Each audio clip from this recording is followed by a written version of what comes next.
Assalamualaikum, good afternoon everybody. Selamat siang semuanya. Kenalkan saya Siti Beatrice Anisha dari program studi Guidance Counseling Islamic University of Jember. Dan saya Desi Matsuratul Laili dari Prodi Public Administration Islamic University of Jember.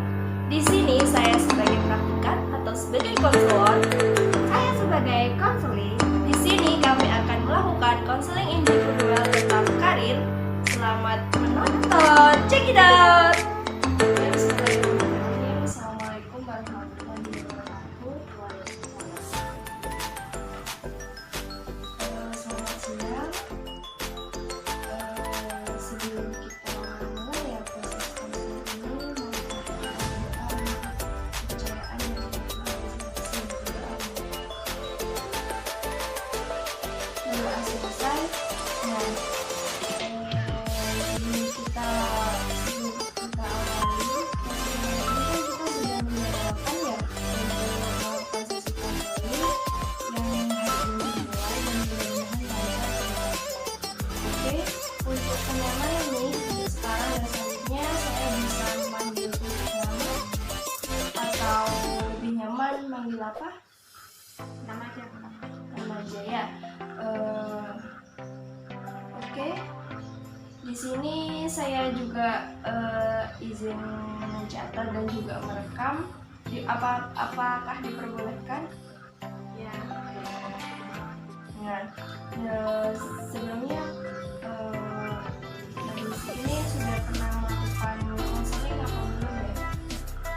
Tentang karir gitu. Ya, pernah tapi tidak terlalu Sering gitu ya? Iya, Nggak terlalu sering. Ya. Jadi nggak terlalu sering melakukan konseling, apalagi konseling karir ya. Baik, saya jelaskan sedikit tentang konseling karir. Nah, konseling karir ini adalah layanan yang dirancang untuk membantu seorang menemukan jalur karirnya yang tepat. Konselor karir atau saya sebagai konselor karir ini akan membantu Mbak Desi ini menemukan karir yang cocok sesuai dengan minat dan bakat Mbak Desi. Nah, di dalam konseling karir ini ada 3 asas. Yang pertama asas kerahasiaan, asas keterbukaan, dan asas kesukaraan. Jadi dalam melakukan konseling ini yang pertama ada asas keterbukaan. Nah, asas keterbukaan ini Mbak Desi itu bisa mengungkapkan semua masalah-masalah tentang karirnya Mbak Desi, hambatan-hambatan ataupun faktor-faktor yang mempengaruhi Mbak Desi, masalah Mbak Desi. Terus untuk selanjutnya asas kerahasiaan. Jadi asas kerahasiaan ini sangat dijaga. Kalau konseling ini sangat dijaga kerahasiaannya. Jadi tidak semua orang bisa tahu kecuali Allah, saya, dan Mbak Desi. Nah, terus asas kesukaraan. Asas kesukaraan itu Mbak Desi melakukan konseling ini dengan hati nurani atau sesuai dengan Mbak Desi, hatinya Mbak Desi sendiri tanpa ada paksaan. Nah, selanjutnya ini boleh nggak sih saya tahu apa yang ingin dibicarakan Mbak Desi dengan saya di sesi konseling hari ini?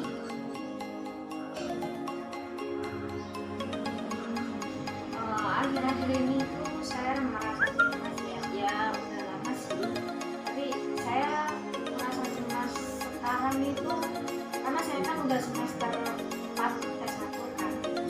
Nah, saya itu dituntut untuk melanjutkan ke S2. Jadi permasalahan Mbak Desi ini sedang merasa cemas ya, karena memang ada tuntutan juga untuk melanjutkan pendidikan ke jenjang S2 seperti itu. Kalau boleh diperjelas lagi nih, dispesifikkan lebih kecewa seperti apa sih atau merasakan cemas karena apa seperti itu, boleh diceritakan Mbak? Kan S2 itu kan harus ada tes lagi kan, terus ditambah ada tes TOEFL juga. Nah gitu, saya itu merasa cemas dan takut gagal aja gitu. Saya juga belum mempersiapkan kondisinya kan sekarang itu lagi COVID kan, terus kan apa ya, ya itulah pokoknya. Jadi memang rasa cemas di sini lebih ke cemas mungkin dari segi situasi sekarang, mungkin dari lingkungan juga. Memang kalau dipikir membuat semua orang itu cemas, bukan Mbak Desi aja ya, karena kita tahu kondisi bumi sekarang itu seperti apa. Ya termasuk Mbak Desi juga merasakan cemas itu aja. Mungkin untuk lebih memikirkan ke jenjang pendidikan ke depannya ya. Nah iya, jadi kan nanti pasti nggak kerasa kan ya, dan sekarang itu kan udah semester 4 dan apa ya, kurang 2 tahun lagi kan nggak kerasa udah mau lulus kan. Jadi dan saya tuh juga belum mempersiapkan apa-apa gitu. Jadi Mbak Desi ini memang merasa cemas karena sebentar lagi itu memang karena sekarang udah masuk ke semester 4 dan 2 tahun itu pasti nggak akan kerasa. Sebentar lagi juga Mbak Desi akan keluar, begitu ya? Ya gitu. Terus dalam kondisi situasi dan kondisi seperti ini nih, terus apa sih yang dipikirkan Mbak Desi? Yang di pikiran saya tuh berpikir, saya itu takut aja gitu. Terlebih lagi kan saya punya pengalaman pas udah keluar SMA gitu. Saya tuh masuk ke apa namanya, ya pernah ikut masuk ke PTN gitu, udah les sudah segala macam kan, dan aku terus mengikuti SNMPTN, dan juga sama UN juga, nggak keterima gitu. Terus ya ada sih kayak nggak dapat rezekinya gitu, cuman ada juga sih yang keterima satu di PMDK. Terus tapi saya nggak ambil karena saya tuh kayak merasa nggak seret aja gitu. Dan sekarang tuh saya tuh di universitas swasta kan, dan juga nanti takut S2 itu saya juga akan gagal gitu. Oh, jadi yang Mbak Desi pikirkan ini karena situasi seperti ini, terus memang lebih ke perasaan takut ya akan terulang lagi dari kejadian di masa lalu, dan memang ada kecewaan tersendiri, begitu ya pada akhirnya. Ya kayak gitu lah. Nah, kalau boleh tahu nih, apa sih yang Mbak Desi rasakan gitu?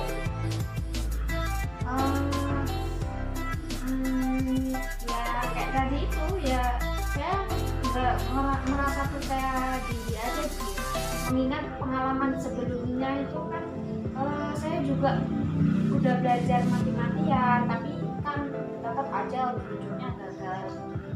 Nah, karena Mbak Desi juga sudah menjalani pengalaman yang mungkin akan menimbulkan kekecewaan di akhirnya seperti itu sejauh ini. Dan sejauh ini apa sih yang sudah Mbak Desi lakukan atau Mbak Desi upayakan? Saya itu udah mencari-cari kayak les-les TOEFL gitu, tapi ya gitu belum ada waktunya aja gitu. Terus kan sekarang PSBB tuh nggak bisa kemana-mana ya, jadi terhambat rencana saya itu. Jadi memang sudah ada upaya juga untuk mencari dan mempelajari, terus untuk mempersiapkan diri ke universitas selanjutnya gitu ya. Tapi memang karena situasi seperti ini jadi agak terhambat, terus juga apa ya namanya pandemi kan, kita itu juga nggak bisa memprediksi kapan berakhirnya seperti itu. Nah oke. Bisa sih di konseling ini ya, apa sih yang ingin dijelaskan dengan saya hari ini, apa sih tujuannya Mbak Desi melakukan konseling ini? Mungkin saya menghilangkan rasa takut. Terus jadi percaya diri sama ya intinya lebih percaya diri sama kemampuan saya. Jadi tujuan dari konseling ilmiah hari ini ingin lebih percaya diri ya terhadap diri Mbak Desi sendiri, terus mungkin ingin menghilangkan rasa takut dan sebutkan tadi ya. Ya, Apakah ada hal yang lain yang ingin dicapai selain yang tadi Mbak Desi sebutkan? saya rasa sih menurut saya cukup. Oke, cukup ya. Oke, di sini saya akan memberikan suatu skala di mana skala itu Mbak Desi tidak merasa percaya diri itu pada skala nomor 0 atau 1, di mana skala 0 atau 1 itu Mbak Desi itu tidak merasa percaya diri dan merasa takut. Terus sebaliknya, dan di mana angka 10 itu Mbak Desi itu sangat percaya. Dan di angka berapakah kira-kira skala Mbak Desi saat ini? Mungkin 4 ya. Oke, di skala 4 ya. Kan tadi kan yang menjadi tujuan Mbak Desi ini ingin lebih percaya diri, terus ingin menghilangkan kecemasan. Nah, apakah skala itu apa ya? Skala itu kan skalanya Mbak Desi sekarang 4 ya katanya. Terus tujuannya Mbak Desi itu ingin ke skala berapa kira-kira? Kalau bisa ya ke skala 10 sih, kalau itu memungkinkan. Oke, termasuk angka yang sempurna ya kalau 10 itu. Nah, memang sempurna. Terus Mbak Desi ini kan menyebutkan memang sekarang Mbak Desi itu di angka skala 4 dan menjadi tujuan Mbak Desi itu di skala 10. Nah, apa sih yang harus dilakukan? Apa ya? Apa sih yang harus dilakukan Mbak Desi? Apa sih yang mendasari Mbak Desi harus mencapai angka 10 tersebut gitu? Apakah ada tujuan apa ya tertentu gitu untuk mencapai angka 10 tersebut? Mungkin kayak lebih menjadikan orang tua saya itu sebagai motivasi ya. Oh, jadi menjadikan kedua orang tua sebagai motivasinya Mbak Desi untuk lebih memfokuskan tujuan awalnya Mbak Desi seperti itu ya. Jadi kalau boleh saya tahu nih, situasi akhir Mbak Desi kapan sih situasi akhir yang menyebabkan Mbak Desi itu merasa nggak percaya diri, terus merasa takut di situasi yang seperti ini gitu? Mungkin saat UTS kemarin itu ya, apalagi kan UTS sekarang kan daring, jadi saya itu ada rasa nggak dapat takut nggak dapat nilai IPK yang sesuai dengan harapan saya. Nanti pengaruhnya akan berlanjut ke studinya juga. Jadi situasi akhir yang membuat Mbak Desi merasa takut, tidak percaya diri memang di situasi UTS kemarin ya, apalagi UTS online. Jadi memang Mbak Desi itu merasa cemas, mungkin ya takut akan mempengaruhi kepada nilai akhir dari kuliah Mbak Desi. Dan dapat saya simpulkan ya, dari awal sampai akhir Mbak Desi ini membicarakan permasalahannya Mbak Desi, bahwa Mbak Desi ini merasa cemas, tidak percaya diri, takut karena memang di situasi seperti ini ada tekanan juga dari orang tua bahwa Mbak Desi itu harus melanjutkan ke jenjang selanjutnya di S2.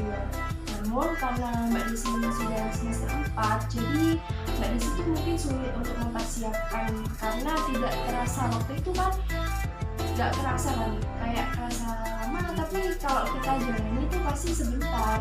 Terus karena juga ya memang banyak kecemasan dan ketakutan juga yang Mbak Desi rasakan.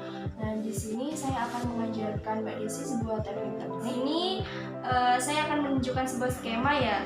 Nah, di sini namanya skema kognitif dari teknik konseling CBT. Nah, skema kognitif ini berisi situasi, pikiran, terus perasaan, dan juga tindakan. Nah, jadi kita coba aplikasikan ke dalam skema kognitif. Ini situasi yang sedang Mbak Desi rasakan yang membuat Mbak Desi merasa cemas, takut, dan tidak percaya.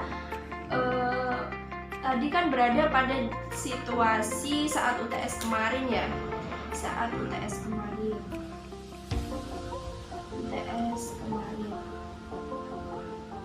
Karena Mbak Desi merasa cemas, takut UTS online kemarin. sudah saya tuliskan situasinya. Nah, kita berada pada situasi ini terakhir kemarin. Apa sih yang ada di pikirannya Mbak Desi waktu itu? Saya tuh berpikir ya takut lah, nanti nilai IPK saya itu rendah gitu, terus kayak takut aja nilainya turun dari semester yang sebelumnya. Berarti di pikiran Mbak Desi ini situasi tersebut Mbak Desi berpikir saya takut IPK saya turun. Nah, tidak percaya diri. Terus mungkin ada kecemasan juga. Nah, tadi pada situasi seperti apa situasinya kan sudah pada UTS kemarin. Terus apa yang dipikirkan oleh Mbak Desi itu takut IPK-nya turun. Nah, apa sih yang Mbak Desi rasakan ketika pada situasi seperti ini, dan pikiran seperti apa gitu yang Mbak Desi rasakan? Perasaannya Mbak Desi itu seperti apa? Ya, jadi itu saya tuh kayak merasa cemas sendiri aja gitu. Mungkin ada perasaan lain lagi yang dirasakan? Jadi apa ya? Sayangnya juga itu betul apa yang dikatakan kakak tadi. Jadi saya tuh gitu nggak percaya diri. Ya, cemas dan tidak percaya diri ya dari situasi tersebut. Oke, saya sebutkan kembali ya yang tadi berada pada situasi saat UTS online. Yang dipikirkan oleh Mbak Desi itu takut IPK-nya turun, terus perasaannya muncul saat berada pada situasi dan pikiran seperti itu. Rasanya cemas, tidak percaya diri ketika ketika Mbak Desi ada pada situasi, pikirannya itu takut, perasaan cemas. Apa sih kan tadi kan sudah disebutkan nih situasinya, terus pikirannya, perasaan mengeluh. Apa sih tindakan yang Mbak Desi lakukan waktu itu? Mungkin saya lebih menenangkan diri, terus mungkin menekankan ke diri saya tenang gitu. Terus masih lama juga gitu, masih belum tahu, tapi kan 2 tahun itu pasti gak kerasa ya kan. Udah segala apapun nggak bisa mendadak gitu kan. Iya, benar sekali, karena nggak bisa mendadak kayak tahu bulat ya. Nah, oke, di sini Mbak Desi kan tadi situasinya lalu sekiranya muncul rasa takut akan perasaan yang Mbak Desi rasakan itu cemas, tidak percaya diri, dan tindakan yang dilakukan itu juga lebih ke menenangkan diri begitu ya. Kayak berpikir positif thinking aja, masih lama kok gitu ya. Namun memang ada juga yang berpikiran bahwa 2 tahun itu bukan waktu yang lama, tapi waktu yang singkat, dan memang nggak akan kerasa, dan memang persiapan juga itu tidak mudah, dan persiapan juga tidak bisa mendadak kayak tahu bulat tadi ya. Ya, saya juga kan belum mempersiapkan. Ya, memang semuanya harus dimulai banget ya dari awal, karena persiapan juga banyak. Oke, kita kembali lagi ke skema kognitif yang sudah disebutkan, situasinya, pikiran, dan perasaan, juga tindakan. Nah, yang Mbak Desi lakukan nih, menurut Mbak Desi ini yang sudah digambarkan nih mengenai skema kognitif ini. Nah, yang Mbak Desi rasakan skema kognitif ini berada di posisi positif atau negatif sih? Negatif. Oke, jadi berada di posisi negatif ya. Mungkin menurut Mbak Desi skema negatif ya selalu menurut Mbak Desi apa sih yang harus diubah dari skema ini agar tidak negatif gitu? Mungkin lebih kepikiran ya, karena kan mau situasi apapun pikiran itu ya pertama itu ada dalam kita gitu, menanggapi bagaimana kita menanggapi situasi tersebut. Oke, benar sekali ya. Memang yang harus dirubah adalah pikiran, karena situasi itu tidak akan bisa berubah kayak seperti itu. Bagus sekali di sini, berarti yang harus diubah adalah pikiran. Terus berada pada situasi saat UTS online ya, pikiran terus muncul. Sebelumnya ada rasa takut akan IPK-nya turun. Nah, dari kalimat ini apa sih yang harus diubah menurut Mbak Desi? Mungkin lebih ke rasa takutnya sama cemasnya aja. Nah, jadi lebih ke rasa takut dan cemas. Nah, mungkin kalimat apa gitu yang bisa merubah dari kalimat yang takut dan merasa cemas itu bisa diubah ke kalimat seperti apa, seperti itu? Saya Siap. Iya, saya mampu. Siap. Berarti jadi Mbak Desi ini merubah pikirannya yang awalnya itu negatif menjadi saya mampu, dan itu menjadi kalimat yang apa ya, yang membuat Mbak Desi itu merasakan perasaannya seperti apa gitu. ya jadi lebih termotivasi aja gitu. Termotivasi ya, mungkin seperti kayak sudah percaya diri gitu ya kalau sudah termotivasi seperti itu. Nah, dari mana ke sayanya juga. Nah, termotivasi, percaya diri, mungkin ya oke, pikiran yang tadi awalnya negatif telah diubah menjadi pikiran yang lebih positif, yaitu saya mampu, dan perasaan itu muncul menjadi lebih termotivasi, percaya diri, begitu ya. Ketika pikirannya sudah seperti itu dan perasaan sudah menjadi termotivasi dan percaya diri, tindakan apa sih yang Mbak Desi lakukan? Mungkin saya akan lebih bersungguh-sungguh lagi mempersiapkan pendidikan berikutnya atau ajuan. Jadi mungkin lebih bersungguh-sungguh pada tujuannya ya. Oke, bagus sekali. Di sini Mbak Desi sudah mengubah pikiran Mbak Desi menjadi saya mampu. Tadinya saya takut IPK saya turun, terus di sini juga pikirannya Mbak Desi itu sudah diubah ke termotivasi dan percaya diri. Lalu tindakan yang muncul. Nah, tindakan yang muncul ini Mbak Desi akan bersungguh-sungguh dan fokus pada tujuan awal untuk melanjutkan ke jenjang S2-nya. Oke, menurut Mbak Desi, skema kognitif yang sudah dituliskan barusan yang sudah kita bahas sama-sama ini, nah skema yang sudah diubah sama Mbak Desi sendiri itu kayak termasuk skema yang positif atau masih dengan skema yang negatif kayak tadi? Oke, bagus sekali. Di sini skemanya sudah berubah jadi positif ya. Skemanya Mbak Desi ini sudah menjadi positif. Nah, saya ingin Mbak Desi di sini menyebutkan satu kata yang memang yang tadi menurut Mbak Desi itu negatif berulang kali. Kalau boleh. Terus Mbak Desi ini nyamannya dengan menutup mata atau membuka mata? Buka mata ya. Boleh tangannya satunya di depan dada, di atas dada yang sebelah sini. Sebelah kanan atau kiri? Boleh kanan, boleh kiri, terserah Mbak Desi nyamannya di mana. Dan menyebutkan satu kata, saya takut berulang kali. Saya takut.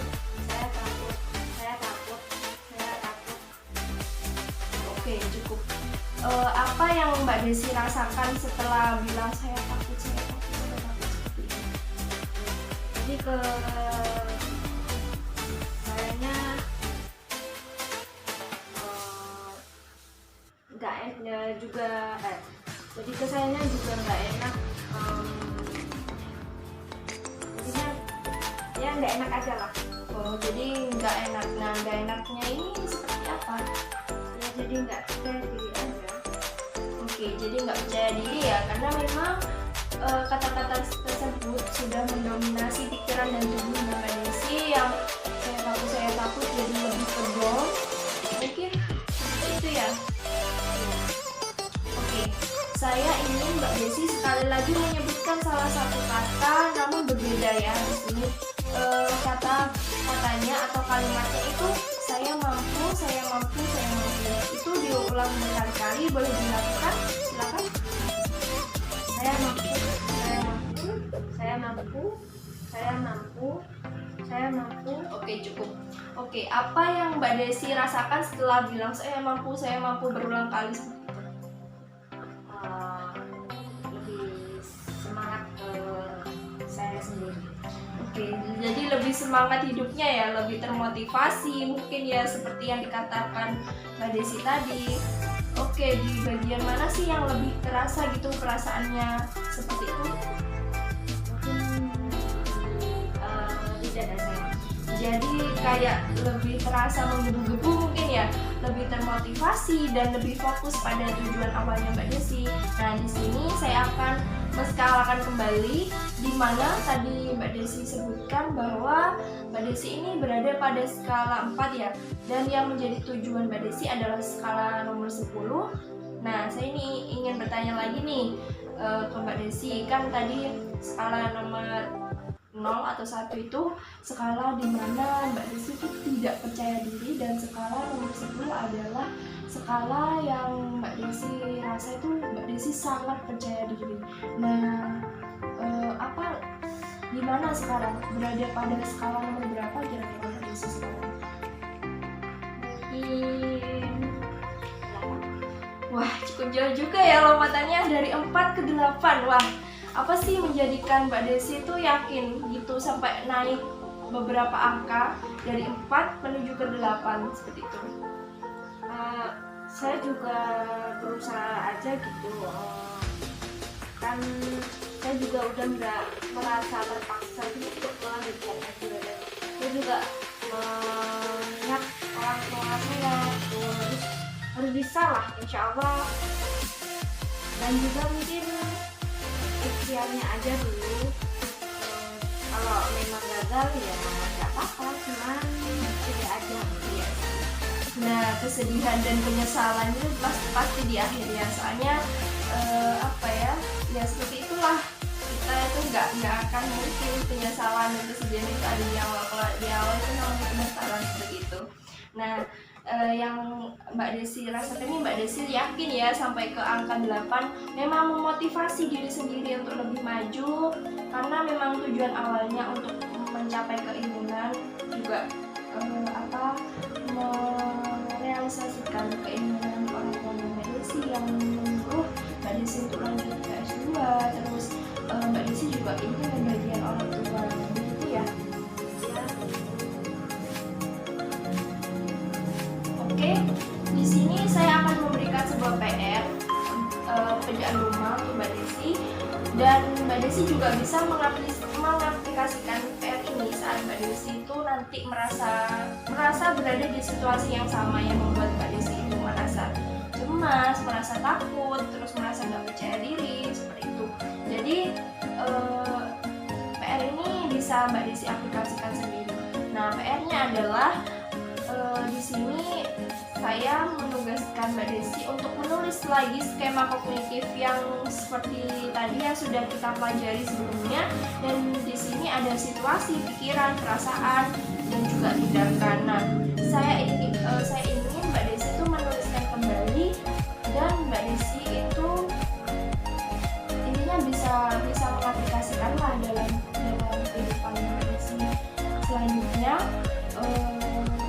agar pada situasi tersebut itu Mbak Desi bisa lebih tenang. Saya menyarankan agar Mbak Desi itu mengisinya ketika Mbak Desi itu berada pada situasi yang bisa membuat Mbak Desi itu cemas, merasa takut, dan merasa tidak percaya diri, dan juga merasa gagal. Nah, boleh? Iya, siap. Oke, boleh ya, mungkin konseling hari ini dicukupkan. Sekian, terima kasih atas waktunya Mbak Desi. Terima kasih juga sudah mempercayakan masalahnya kepada saya. Ya, saya juga terima kasih kepada kakak, soalnya udah mau mendengarkan apa yang saya keluhkan. Karena kalau tidak begitu saya juga nggak tahu kan. Sebenarnya saya mungkin akan tetap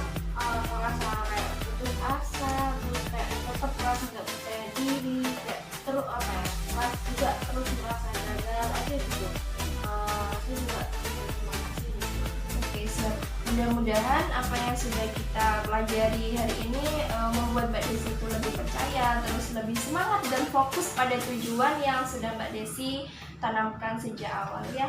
Iya. Oke, konseling selanjutnya akan dijadwalkan minggu depan. Terus nanti saya akan informasikan lagi minggu depannya itu hari apa dan kapan. Nanti kita bisa japri lewat WA atau semacamnya. Sampai berjumpa kembali pada minggu depan. Terima kasih ya karena sudah meluangkan waktunya. Jadi kita sama-sama bisa mengerti satu sama lain. Jadi saya akhiri. Assalamualaikum warahmatullahi wabarakatuh.